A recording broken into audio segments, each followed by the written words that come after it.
this is Azusa. Have you ever had any katsu leftover from yesterday and you don't know what to do with the soggy katsu? I have 3 chicken katsu rearrangement recipes to share today. I'm starting off with the chicken katsu making, but skip this part if you want to go straight to the katsu rearrangement ideas. Katsu is a Japanese cutlet coated with panko breadcrumbs. I grew up eating tonkatsu more, which is pork katsu, but for some reason I started liking chicken katsu recently. I guess it's because it has less fat. Chicken katsu is also my family's favorite, and I always make it too much. The reason I'm making it too much is that I cannot predict how much kids will eat that day. Sometimes they don't eat that much because they're too full from the snacks or something, but most of the time they love eating a lot of freshly fried chicken katsu. As a mom, I rather make more than them getting hungry later. Another reason is that extra goes to their bento box the next day. And a lot of time, I still have leftovers. The portion I made today was using 12 chicken breast strips. I cut it in half, simply salt and pepper the chicken before coating it with the butter. This way, the simple seasoning works better with the rearrangement later. Dip the chicken into the butter and then coat it with the panko. What I normally do is I prep this in the morning, keep it in the fridge for a day until I start preparing dinner and I deep fry them.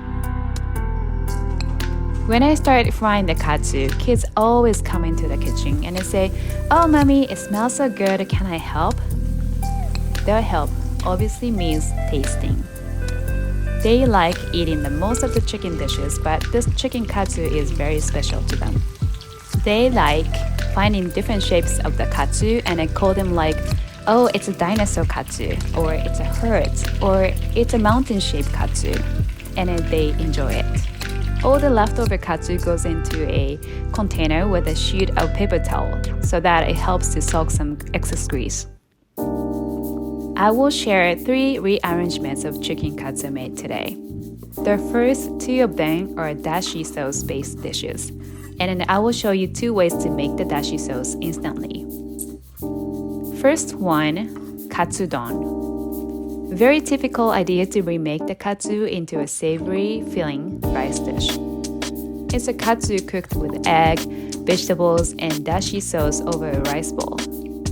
For the dashi sauce of 2 servings, I had 1 cup of water, 1 pack of dashi powder, 2 tablespoons of soy sauce, and 2 tablespoons of mirin, which is Japanese sweet cooking sake. There are so many of my favorite Japanese foods out there. If you would have asked me what my favorite food was when I was in college, I would have answered Katsudon. And it's kind of funny that I feel a little too aggressive when I said that, because not too many young girls around me would choose Katsudon for their most favorite food. They will say fruit buffet, pancakes, spaghetti, like something more Western style food or desserts. But I always like Katsudon because the dashi flavor is so comforting and the sauce soaked into the katsu and the softened panko breadcrumbs are so intimate. If I now go out to eat Japanese food, I will probably still choose Katsudon. And again, this is a great rearrangement of chicken katsu because you're not expecting the crispness of the katsu, but more of the softened and juicy dish.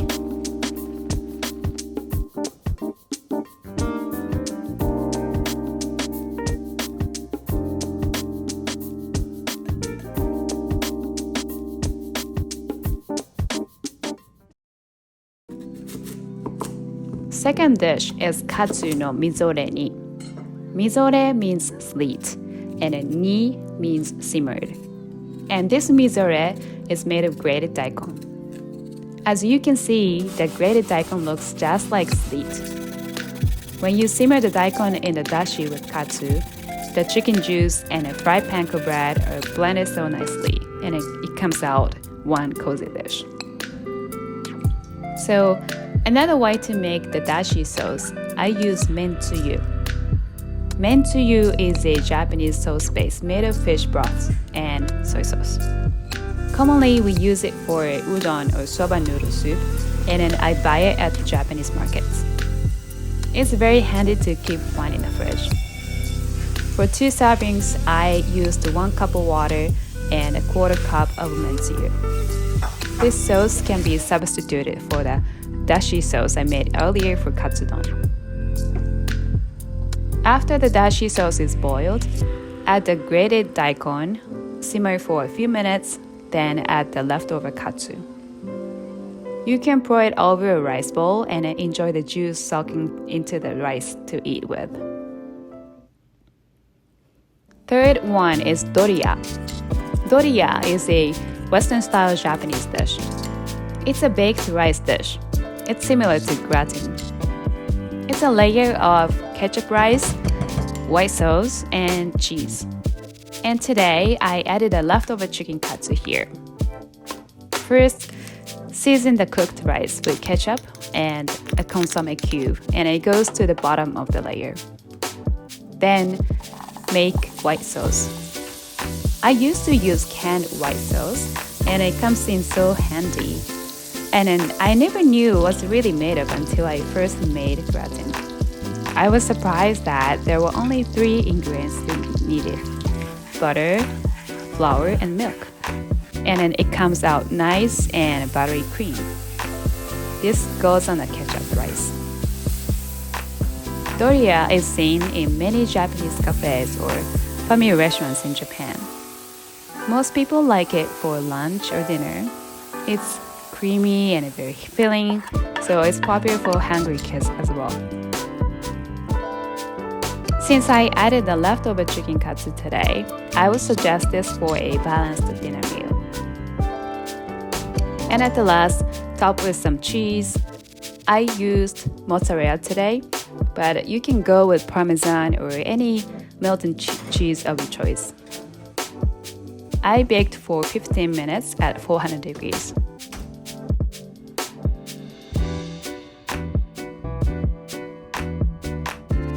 After you made all the recipes and still have more leftovers, I will surround up them and put them in the freezer. When you bring it out and toast it in the oven for 10 minutes, you'll get that crispy katsu again. Thank you for watching. See you next time.